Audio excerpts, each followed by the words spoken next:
Government আসুন স্বাগত জানাবো, সহযোগিতা করব, সকল ভালো কাজে আমাদেরকে পাশে পাবেন। আমাদের সন্তানেরা নিরলসভাবে তারা কাজ করে যায়, নিঃস্বার্থভাবে কাজ করে যায়। গণমাধ্যম তাদেরকে প্রচার খুব একটা করতে চায় না, অ্যালার্জি আছে, এই সকল অ্যালার্জিগুলোর উপশম করেন। স্কুল, কলেজ, ইউনিভার্সিটির আমার সন্তানেরা যেভাবে তারা আন্দোলন করে ফ্যাসিবাদের পতন ঘটিয়েছে, প্রতিটি ক্ষেত্রে আমার মাদ্রাসার সন্তানেরাও তোমাদের সাথে হাতে হাত রেখে বাংলাদেশের ছাত্র জনতার ঐক্যের একটি অভূতপূর্ব দৃষ্টান্ত স্থাপন করেছে। রাজপথে আন্দোলনরত আমার সন্তানেরা যখন সংগ্রাম করেছে, সংগ্রামের সময় বুকের রক্ত দিয়েছে, নামাজের সময় হয়ে গেলে আল্লাহু আকবার, আশহাদু আন্না মুহাম্মাদুর রাসূলুল্লাহ আযান দিয়ে রাজপথে জামাতের সাথে নামাজ আদায় করে স্পষ্ট বার্তা তারা দিয়ে দিয়েছে, বাংলাদেশে নাস্তিকবাদের কোনো ঠাঁই হবে না, হতে পারে না। চলমান বৈষম্য বিরোধী এই আন্দোলনকে, এই সংগ্রামকে যদি কেউ নাস্তিকবাদ প্রতিষ্ঠার হাতিয়ার হিসেবে ব্যবহার করতে চায়, সে হাত আমরা ভেঙে গড়িয়ে দেব।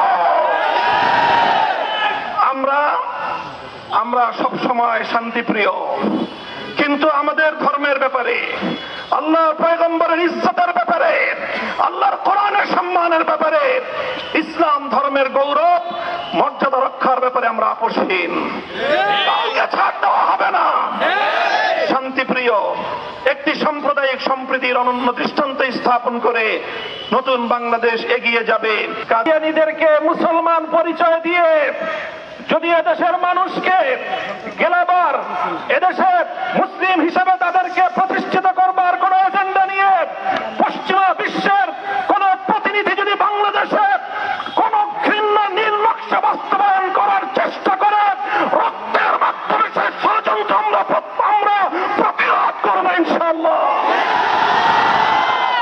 হিন্দু, বৌদ্ধ, খ্রিস্টান, কাদিয়ানী, অন্যান্য উপজাতি, ভিন্ন ধর্মাবলম্বীদের নাগরিক, ধর্মীয় সব ধরনের মৌলিক অধিকার, সংবিধান প্রদত্ত সকল অধিকার নিশ্চিত করবার জন্য এদেশের আলেম সমাজ অগ্রণী ভূমিকা পালন করবে।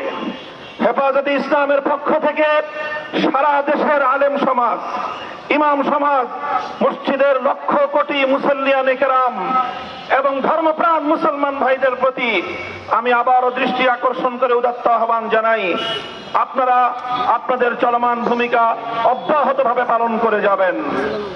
সেই সঙ্গে বলতে চাই, অন্যান্য ধর্মাবলম্বীদের ধর্মীয় নিরাপত্তা যেভাবে নিশ্চিত করতে হবে, এদেশের সংখ্যাগরিষ্ঠ মুসলমানদের ধর্মীয় নিরাপত্তা একইভাবে নিশ্চিত করতে হবে। অন্যান্য সংখ্যালঘু ধর্মাবলম্বীরা যেমন তাদের ধর্ম পালনের নিরাপত্তা পাবে, সংখ্যাগরিষ্ঠ মুসলমানদের ধর্ম পালনের ক্ষেত্রে ছলচাতুরির আশ্রয় গ্রহণ করা হবে, সেটা দেশের মানুষ বরদাস্ত করবে না। কাজেই আমি এক কথাই আজকে বলছি, কাদিয়ানীদের প্রসঙ্গ বিশেষভাবে বলছি, তাদেরকে উচ্ছেদ করা, তাদেরকে কোনোভাবে ঘায়েল করা, তাদের জানমালের নিরাপত্তা বিঘ্নিত করা, তাদের ব্যবসা বাণিজ্য প্রতিষ্ঠানে তাদের ব্যবসায়িক অধিকার ক্ষুণ্ণ করা, এটা কোনোদিন আলেম ওলামা, হেফাজতে ইসলাম, ধর্মপ্রাণ মুসলমানদের কাম্য নয়। আমরা শুধু একটাই দাবি তুলতে চাই, কাদিয়ানীরা তাদের নিজস্ব ধর্মীয় পরিচয়ে তারা যে কোনো ধর্মীয় অধিকার ভোগ করতে পারবে, কিন্তু তারা কাদিয়ানী হয়ে, অমুসলিম হয়ে মুসলমানদের ধর্ম ইসলাম নাম ব্যবহার করবে, মসজিদের নাম ব্যবহার করবে, মুসলমানদের ধর্মীয় উপাসনালয় মসজিদের নাম ব্যবহার করে মুসলমানদের ধর্মীয় অধিকার ক্ষুণ্ণ করবে, এদেশের মুসলমানরা মুখে আঙ্গুল দিয়ে চুষবে না।